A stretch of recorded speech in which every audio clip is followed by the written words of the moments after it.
There are examples of persons who have attained enormous authority in politics, business, and history despite their lack of moral character.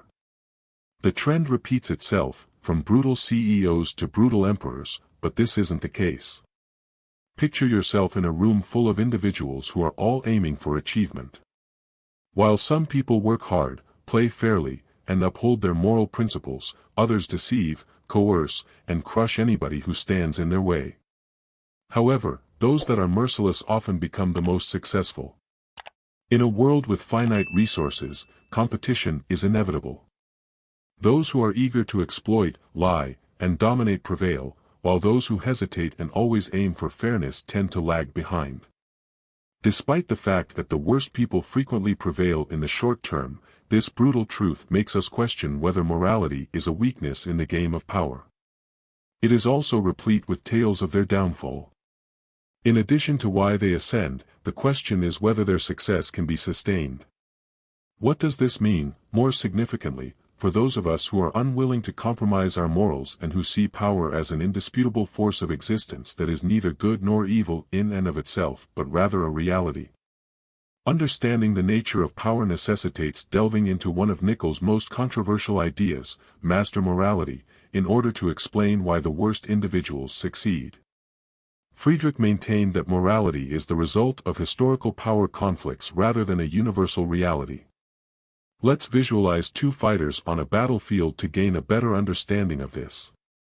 One is brave, strong, and resolute. He does not seek permission before taking what he wants or reshaping the world to suit his wishes. The other is apprehensive, seeking justice, waiting for approval from others, and hoping that his righteousness will be rewarded. Of these two, who has a better chance of surviving and ruling? Master morality and slave morality are the two fundamental moral systems that were observed. These are not simply theoretical concepts, they explain why those who love justice and kindness often lose out while those who are cruel often rise to power. Master morality, which is based on qualities like courage, ambition, and power, is the morality of the strong, the conquerors, and the rulers. The masters define their own value instead of seeking acceptance. What is excellent is what bolsters their ability to create, dominate, and enforce their will on the world. Conversely, the morality of the oppressed, the defenseless, and those unable to directly enforce their will is known as slave morality. It exalts self-sacrifice, obedience, and humility rather than strength. It teaches that power is intrinsically wicked and that suffering is honorable. The disturbing truth is that slave morality does not prevent the rise of the ruthless, rather, it promotes it by condemning ambition and shaming the desire for power, leaving power in the hands of those who disregard morality while the noble-hearted hesitate and those who embrace master morality take charge. They see this as a moral system that was developed by those who lacked the ability to dominate, a psychological adaptation that allowed them to survive in a world dominated by the powerful. What does it mean for us to entirely abandon morality in a world where weakness is unavoidable? The storm does not express regret for its devastation, the lion does not seek permission to kill, and nature does not reward morals but rather those who can persevere. In order to answer that, we must learn more about the psychology of people who become powerful and who don't allow themselves to be victims of their circumstances. Picture a huge, wild wilderness. In order to survive in this world, one must possess strength, flexibility, and the desire to go to any lengths. Fairness and kindness are not important. People in positions of authority often exhibit ruthlessness, which is the ability to act decisively without hesitation or guilt rather than necessarily being cruel. It is not a coincidence, rather, it is a process and evolutionary adaptation that has enabled both individuals and empires to gain power in a world that does not wait for the timid. The characteristics that indicate success in human society have long been the focus of psychological research. We frequently see trends in competitive contexts, including high levels of ambition, a lack of fear sensitivity, and, perhaps most controversially, a lessened feeling of empathy for others who stand in their way. Not all powerful people are psychopaths, but many of them possess traits that allow them to act without the emotional inhibitions that prevent others from doing the same. Consider the conquerors, statesmen, and businesspeople who altered the path of history, ranging from Julius Caesar to modern-day business tycoons.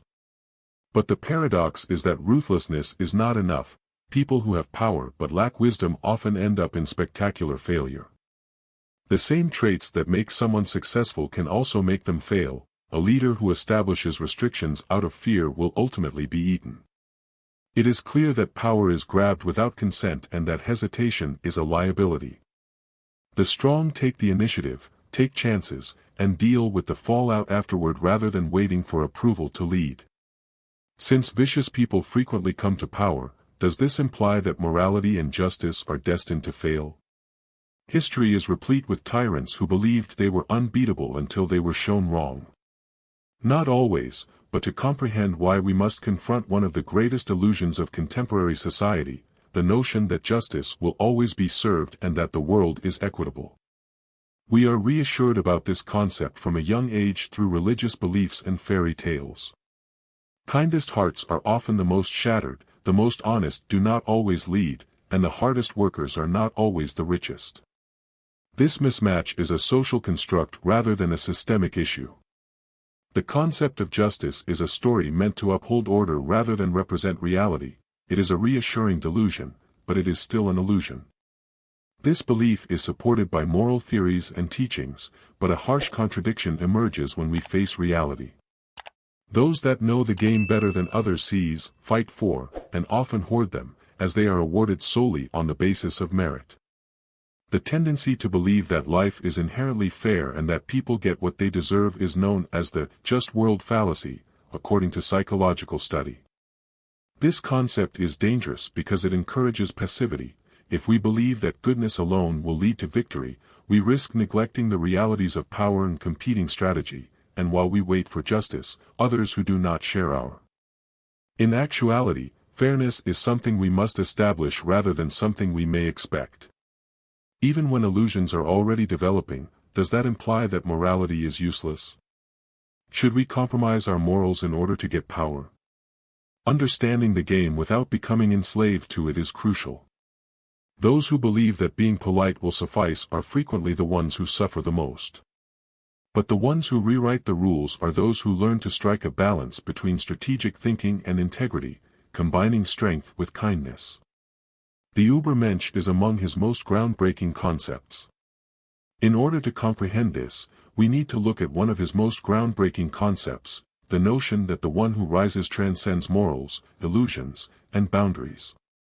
Picture yourself poised on the brink of a huge chasm, with injustice rife in the world behind you.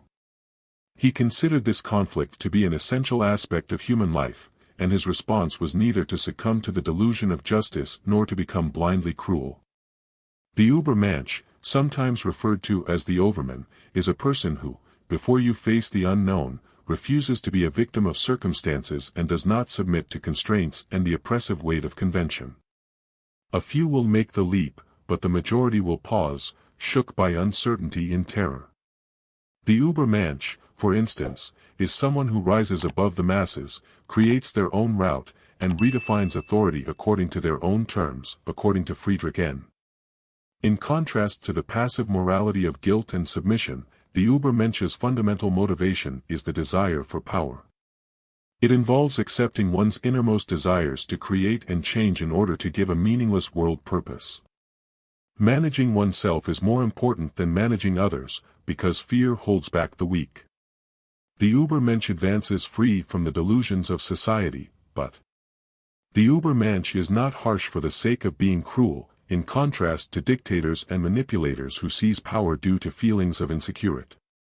Why? Since their power is self-generated and unaffected by acceptance from others or fleeting achievement, they are strong from within and do not rely on oppression or lying. Because of this, even though the most evil people may get power, they will never be able to fully overcome the brutal play a short-term game of climbing by force and deception. How can we live up to this? How can we avoid becoming like the ruthless while surviving in a society that praises them? The solution lies in realizing that power is a tool, not a weapon. Learning how to compete in a world that doesn't wait for the heartwarming photo is the next step. The rules of this high-stakes game are set by players who want to win at all costs. If you are hesitant or presume that fairness will be applied, Nietzsche's ideology was about overcoming weakness while upholding integrity, not about mindless supremacy. Many people deal with this reality in both corporate politics and daily life. The vicious are aware of this and grab what they want, but does this imply that you must adopt their ways in order to live? Most individuals mistakenly believe that they have just two choices, either be a victim or be ruthless. There is a third route, though, that blends integrity with strategic thinking so you may compete without losing your soul. The secret to comprehending power without becoming its slave is authenticity. Here's how the most formidable rivals embrace this early on and don't waste time griping about unfairness. Instead, they pick up the game's rules and take advantage of them. Realizing that power is neutral and that those who comprehend it will utilize it most effectively does not imply compromising principles. Many individuals fail because they think that being kind will be enough to get them what they want. However, power is rarely given, rather, it is stolen. This does not mean being harsh, but rather having a thorough awareness of the reasons behind the attempts to exploit you. Reading people's thoughts, identifying their intents, and predicting their next action are all components of strategic empathy. This allows you to be deceptive without becoming dishonest. Fear of standing alone, rejection, or failure governs most people. The Uber manager develops internal power by taking risks and embracing discomfort. Mindless ruthlessness and controlled ruthlessness are two different things. The former entails aimless devastation, whereas the latter entails the capacity to make tough choices without hesitation. Power occasionally requires stepping away from harmful relationships, taking unpopular actions, or confronting difficult realities. This is power rather than malice. Despite obstacles, the most successful people construct their own route and create possibilities where none previously existed. Value creation makes you indispensable and eliminates the need for manipulation because authority is earned rather than taken. As a result, you can thrive in a society that promotes the brutal, but only if you stop following the rules, quit expecting justice, and begin to gain power on your own. In other words, because their authority is based on exploitation rather than invention, the ruthless frequently rise rapidly but fall harshly. This brings us to our last query: is power inherently evil or is it simply misunderstood? Is power inherently bad? Power is the force that molds the lives of those who have it and those who are under its control. In addition to focusing on domination, Nietzsche's study of power also examined creation. Although power has historically been linked to corruption, Nietzsche believes that the desire for power is often misunderstood as not being about putting others under your boot but rather about surpassing oneself, overcoming the limitations of the present, and becoming more than you ever imagined. We have seen many leaders fall prey to tyranny, avarice, and hubris after taking office. This paradox forces us to consider whether power is inherently bad or if it only exposes the worst sides of human nature. In its purest form, power has been said to be about transcending oneself, aiming for greatness, and establishing new values without caving into society's moral compass rather than about hurting other people. Makes authority appear corrupt in a society that values virtue. What if this is a misperception, though? What if you are simply living the purest, most undiluted, and most unrepentant version of existence by rejecting traditional morals and creating your own rules? According to Nietzsche, the will to power is an inner energy that propels you to live life to the fullest and realize your entire potential rather than just wanting to have control over other people. Power thus turns into a moral endeavor. That encourages you to defy social expectations and live your life as you see fit, but does this mean that all those who strive for power are good? Depending on the objective, the road to power can be a double-edged sword that either leads to enlightenment or destruction. Is seeking power a means of imposing your will on other people, or is it a means of conquering yourself and making your dreams come true? Is having power a negative thing? Rethinking power as something to be mastered via strength, discipline, and an uncompromising dedication to being more than we are now is our challenge. Make sure to subscribe if this examination of success and power has made you reevaluate your assumptions and develop a greater interest in philosophy and life. Integrity can lead to unthinkable greatness, but it also exposes the worst sides of human nature when it is exploited for personal benefit or to subjugate others. Let's keep moving forward in our quest for a more powerful existence and a knowledge of growth. Remember to like this video, share it with others who should hear this truth, and subscribe to the Mirror of Being channel for daily updates.